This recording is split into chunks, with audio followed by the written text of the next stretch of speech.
बहुत पुरानी बात है। एक बार एक व्यक्ति ने तय किया कि उसे इस जीवन के हर मोह माया को त्याग देना है और सन्यासी बनना है। और वह यह सोच अपने गुरु के पास गया और कहा, मुझे सन्यासी जीवन जीना है। गुरु ने पूछा, क्या तुम सच में सन्यासी बनना चाहते हो? तब व्यक्ति ने कहा, हाँ। तब गुरु ने कहा, ठीक है, आज के बाद से तू मुझसे कभी नहीं मिलेगा। जब ज़रूरत होगी मैं खुद तुझे बुला लूँगा। इस आश्रम में 500 से भी ज़्यादा सन्यासी हैं, तुझे भी उनके तरह रहना है। व्यक्ति ने कहा, ठीक है, और वह जाकर एक कमरे में चुपचाप बैठा रहा। उसे चावल कूटने का काम दिया गया था। वह रोज़ 500 सन्यासियों के लिए चावल कूटता। जब थक जाता तो वहीं सो जाता और फिर वापस उठकर चावल कूटने लगता। उसे लगता था जब गुरुजी को उसकी ज़रूरत होगी वह खुद उसे बुला लेंगे, और इसी इंतज़ार में वह रह गया। वह सुबह से शाम तक बस चावल कूटता रहता, क्योंकि गुरुजी ने उसे यही करने को कहा था।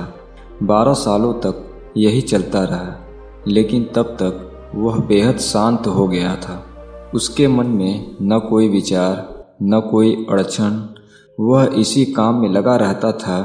12 सालों में यह उसकी दिनचर्या बन चुकी थी। 12 साल बाद गुरु को लगा कि अब उसके जाने का वक्त आ गया है।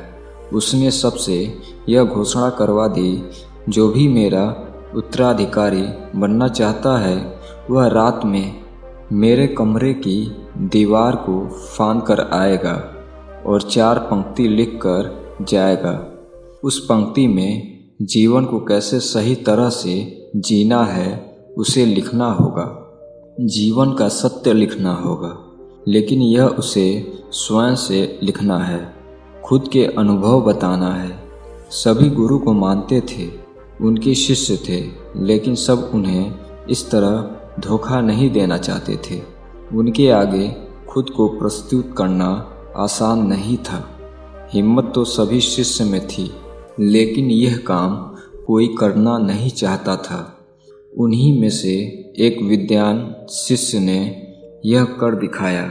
उसने दीवार फांद कर कमरे की दीवार पर 4 पंक्ति लिख दी, जिसमें लिखा था कि मन एक दर्पण की तरह है, जिसमें धूल जम जाती है।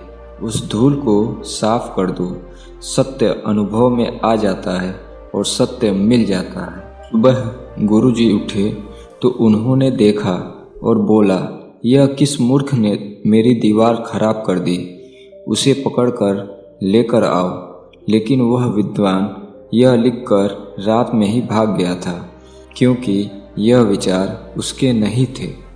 उसने जाते समय अपने मित्रों से कहा था कि अगर गुरु को यह लाइन पसंद आ जाए तो मुझे बता देना, परंतु अगर वह क्रोधित हो जाए तो उन्हें मेरा पता मत बताना।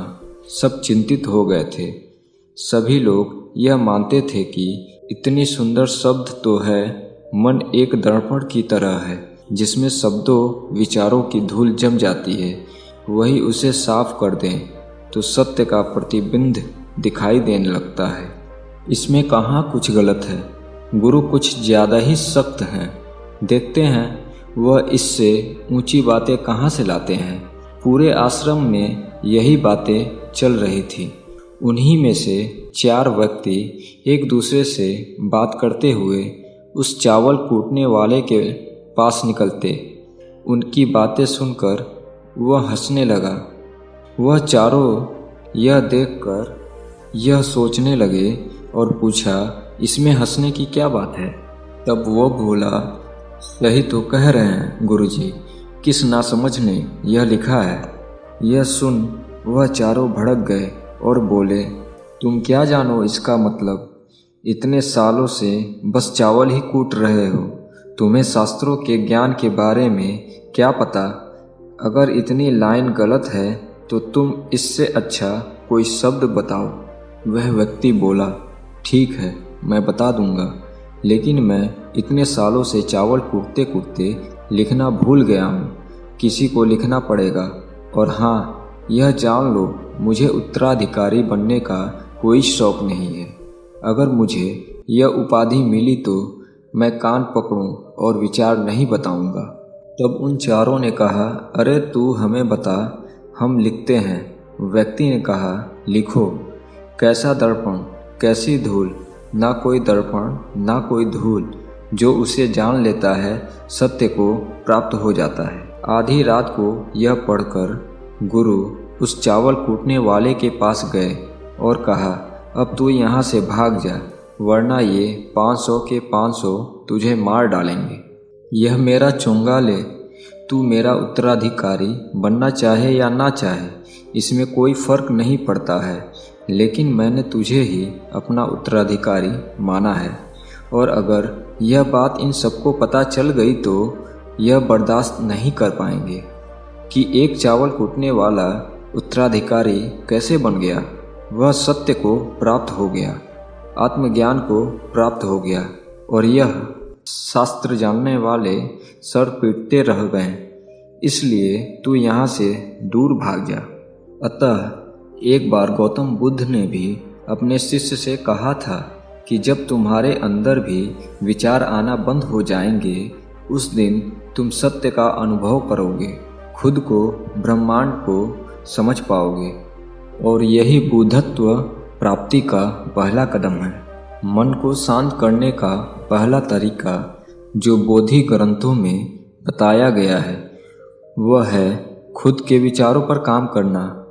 आपके अंदर क्या चल रहा है उसे अच्छी तरह समझना, ना कि अपने विचारों को कहीं भी दबाना। ऐसा करना गलत है। मन भटकेगा, बार बार भटकेगा, लेकिन जब भी आपको ऐसा लगे आप तुरंत अपने विचारों का निरीक्षण करना शुरू कर दें। आप खुद कुछ समय बाद यह नोटिस करने लगेंगे, आप अपने विचारों को लंबे समय तक ऑब्जर्व करने लगेंगे। हर तरह के अच्छे बुरे विचार आपके मन में आ रहे हैं, लेकिन आप उसके साथ किसी भी तरह की छेड़खानी नहीं करते हो। एक समय आने पर आप खुद के विचार पर आराम से कंट्रोल कर लेंगे। आप आने वाले कल या बीते कल की चिंता न करके अपने वर्तमान में जियोगे। जो अभी इस समय आपके सामने है, आपको उसी पर अपना ध्यान केंद्रित करना है। धन्यवाद।